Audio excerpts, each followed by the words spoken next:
La edad de oro de Hollywood se construyó sobre el glamour, pero bajo las superficies pulidas y las sonrisas de la pantalla plateada acechaba un mundo de sombras. Arregladores de estudios, funcionarios corruptos y estrellas poderosas enterraron escándalos tan oscuros que aún persiguen a la industria. Antes de su muerte, Burt Lancaster supuestamente susurró nombres, actores cuyos actos malvados estaban ocultos tras imágenes cuidadosamente fabricadas.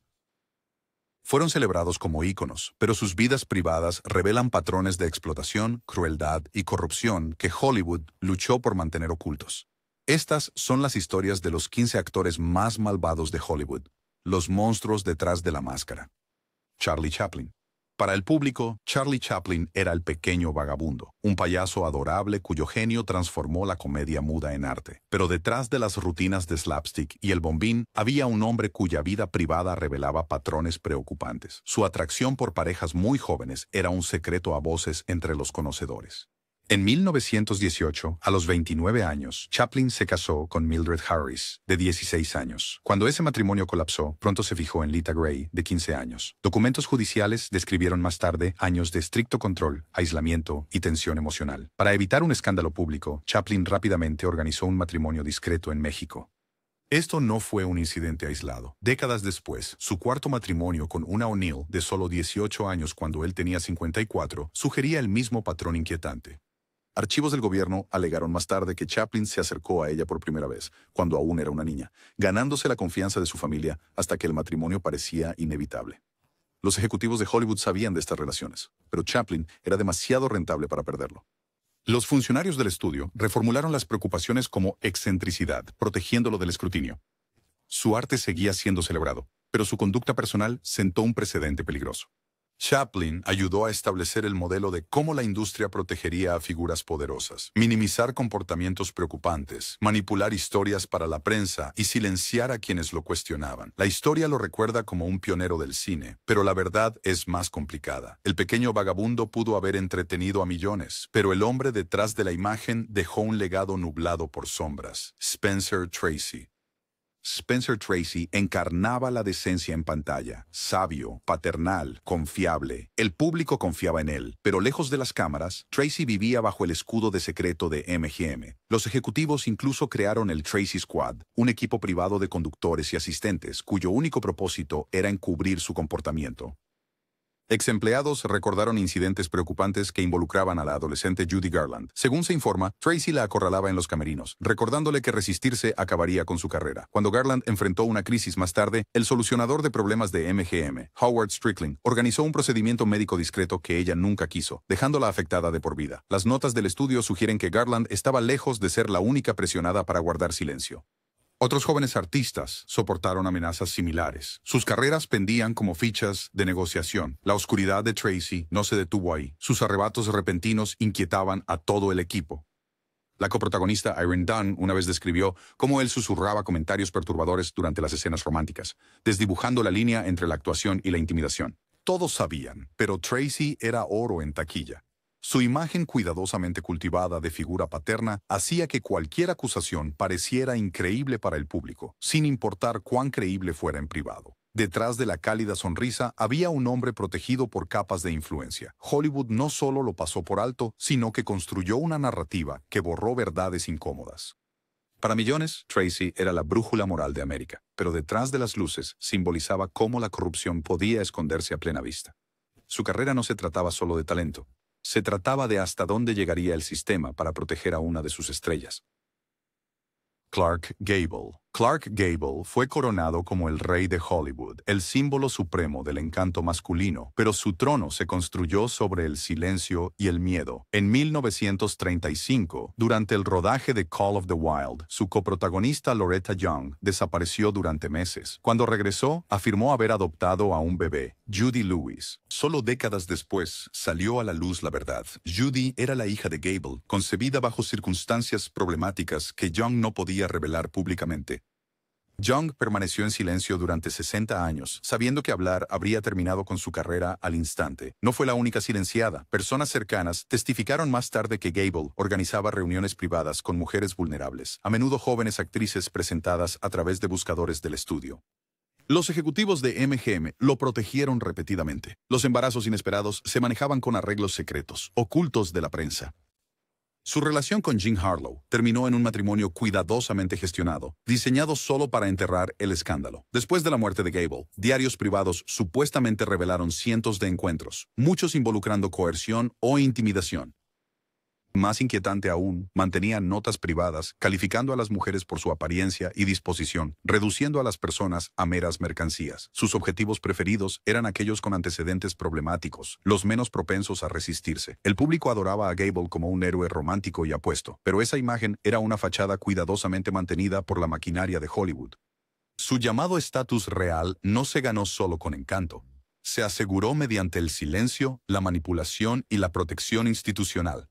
El rey de Hollywood no gobernaba por talento, sino por la disposición de la industria a borrar cada sombra detrás de la corona. Errol Flynn. Errol Flynn era el pícaro definitivo de Hollywood, saltando desde los mástiles de los barcos, duelando con encanto y cautivando al público con su sonrisa temeraria. Sin embargo, su vida privada revelaba un lado mucho más oscuro, cuidadosamente protegido por los estudios.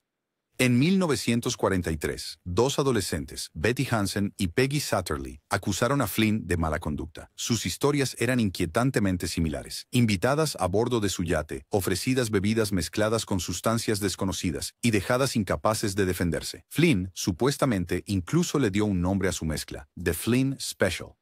Más tarde, los miembros de la tripulación testificaron que esto no fue un incidente aislado, sino parte de un patrón recurrente. Las fiestas de fin de semana en el yate a menudo terminaban con chicas saliendo llorando. Sus experiencias se borraban mediante intimidación y silencio. Warner Brothers reaccionó de inmediato, apoyando completamente a Flynn. El estudio financió su defensa legal, mientras los periódicos retrataban a las adolescentes como oportunistas.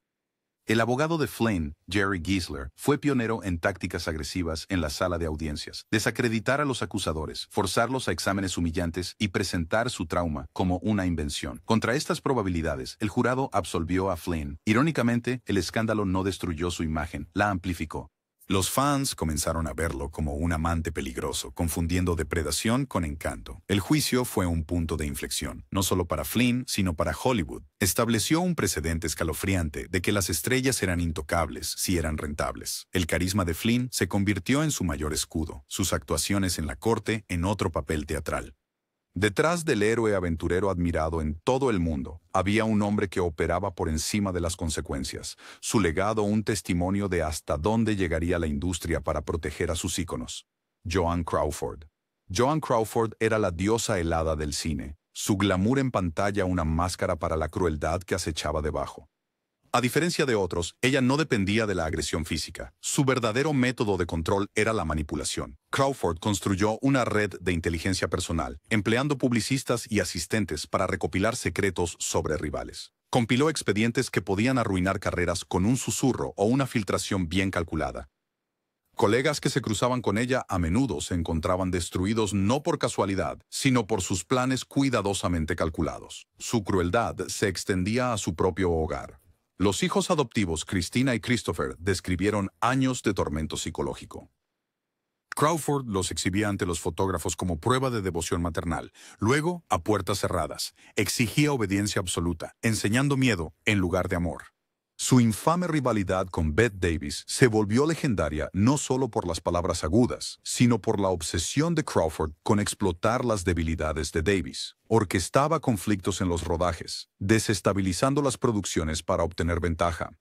Los miembros del equipo recordaban sus explosivas rabietas que detenían el rodaje, tormentas que dejaban impresiones duraderas. Ella prosperaba en la división, actores contra el equipo contra directores, asegurándose de que nadie pudiera unirse contra ella. Los estudios lo toleraban todo. Crawford era rentable, y los ejecutivos creían que sus tácticas destructivas mantenían su ventaja competitiva afilada. Su legado a menudo se pinta con un glamour helado, pero debajo de las lentejuelas y las alfombras rojas había una maestra manipuladora. No era solo una estrella, era una estratega que convirtió al mismo Hollywood en un campo de batalla donde el control fue su mayor actuación. Mickey Rooney. Mickey Rooney fue una vez el favorito de América, un niño prodigio cuya energía y humor lo convirtieron en la estrella infantil mejor pagada de su época. Pero la maquinaria de Hollywood no solo lo explotó, lo moldeó en algo más oscuro. Las dificultades que soportó de niño no crearon empatía. En cambio, parecían transformarlo en alguien que reflejaba la misma crueldad que había sufrido. Para 1944, durante el rodaje de National Terciopelo. Su comportamiento hacia Elizabeth Taylor, de 12 años, reveló esta transformación. Según se informa, menospreciaba su confianza, la acorralaba con atención no deseada y usaba la intimidación para afirmar control. Lo que una vez le habían infligido a él, ahora lo infligía a otros. Como adulto, su vida personal fue igualmente destructiva. Los 8 matrimonios de Rooney estuvieron marcados por el conflicto y la turbulencia. Cuando una esposa intentó presentar cargos en 1951, se retiró después de que las amenazas llegaran a su familia. Sus crecientes deudas lo ataron a figuras poderosas, y esas conexiones se usaron para mantener en silencio historias problemáticas. Los estudios y los arregladores a su alrededor permitieron este patrón. Trabajadores sociales, maestros y tutores asignados para proteger a los coprotagonistas infantiles fueron persuadidos para mirar hacia otro lado, asegurando que su acceso permaneciera sin control. El niño que una vez fue víctima se convirtió en un hombre protegido por el mismo sistema que lo creó. La historia de Rooney es más que una caída personal. Es prueba del ciclo vicioso de Hollywood. Aquellos que sufrieron a menudo se convirtieron en perpetradores, y la máquina siguió girando. El niño sonriente que América adoraba se convirtió en una figura amenazante, mostrando cómo el abuso sin control se multiplica a través de las generaciones. Tallulah Bankhead. Tallulah Bankhead era famosa por su ingenio, audacia y carisma seductor. Para el público, ella era una mujer liberada, una transgresora que vivía la vida a su manera. Pero detrás de las risas y los comentarios escandalosos, las indulgencias privadas de Bankhead ocultaban una realidad perturbadora: la explotación sistemática de jóvenes escondida bajo los puntos ciegos de la sociedad. A menudo presumía de cientos de conquistas antes de los 30 años, presentando su comportamiento como una confianza atrevida. En realidad, muchos de esos encuentros involucraban a adolescentes vulnerables de escuelas preparatorias de élite. Archivos de inteligencia británica sugirieron más tarde que su presencia en escuelas como Eton College no era una coincidencia. Se dice que ella apuntaba a chicos de familias fracturadas o ausentes, usando el glamour y el encanto como herramientas de persuasión. A diferencia de los depredadores masculinos, Bankhead operaba con casi total impunidad. La sociedad de la época se negaba a ver a los jóvenes como posibles víctimas, desestimando las quejas como exageraciones o fantasías. Este punto ciego cultural le permitió explotar libremente mientras mantenía su reputación como una excéntrica encantadora. Su estilo de vida alimentaba su poder. Cualquiera que hablara enfrentaba a menudo acusaciones de mentir o recordar mal. Los estudios eran conscientes de sus tendencias y discretamente dirigían a actores novatos hacia ella, creyendo que su influencia podría mantener a los jóvenes ambiciosos obedientes. La oscuridad de Bankhead estaba envuelta en humor y extravagancia, pero dejó un legado de trauma no expresado. Por cada cita ingeniosa recordada, había vidas marcadas por la manipulación y la confusión. En la maquinaria de Hollywood, sus acciones permanecieron invisibles, ocultas a plena vista bajo el disfraz de glamour y encanto. Jean Harlow. Jean Harlow fue la bomba rubia de América, adorada por su cabello platinado y su presencia juguetona en la pantalla. Pero su corta vida cuenta una historia más oscura: la corrupción de una víctima en una cómplice involuntaria dentro de la maquinaria sombría de Hollywood. Como adolescente, Harlow fue manipulada por poderosos ejecutivos y utilizada como figura para entretener a los conocedores de la industria. Rápidamente aprendió que el silencio era supervivencia y que la humillación a menudo se presentaba como el precio de la fama. Cuando más tarde se casó con el productor de MGM, Paul Byrne, muchos pensaron que estaba escapando de su pasado problemático. En cambio, fue empujada a una de las tragedias más misteriosas de la industria: el suicidio simulado de su esposo. Según se informa, Byrne había estado reuniendo pruebas de explotación dentro de Hollywood. Cuando fue encontrado muerto en 1932, se difundieron rumores de que su muerte no fue un suicidio. Relatos sugirieron que Harlow pudo haber sido presionada para ayudar a reorganizar la escena mientras los líderes del estudio, Irving Thalberg y Louis B. Mayer, supuestamente orquestaban la limpieza. Apareció una nota, desaparecieron pruebas y la historia fue rápidamente enterrada. Los romances posteriores de Harlow la vincularon más profundamente con el inframundo de Hollywood. Se movía en círculos controlados por hombres poderosos, asistiendo a reuniones privadas que desdibujaban la línea entre el glamour y la corrupción. A los 26 años estaba muerta, oficialmente por insuficiencia renal. Sin embargo, incluso décadas después, persiste la especulación de que su muerte pudo haber estado relacionada con las presiones bajo las que vivía. Su tragedia no fue solo su muerte prematura, sino su transformación. Harlow pasó de ser una chica explotada a una infiltrada corrompida, prueba de cómo Hollywood convirtió la inocencia en silencio.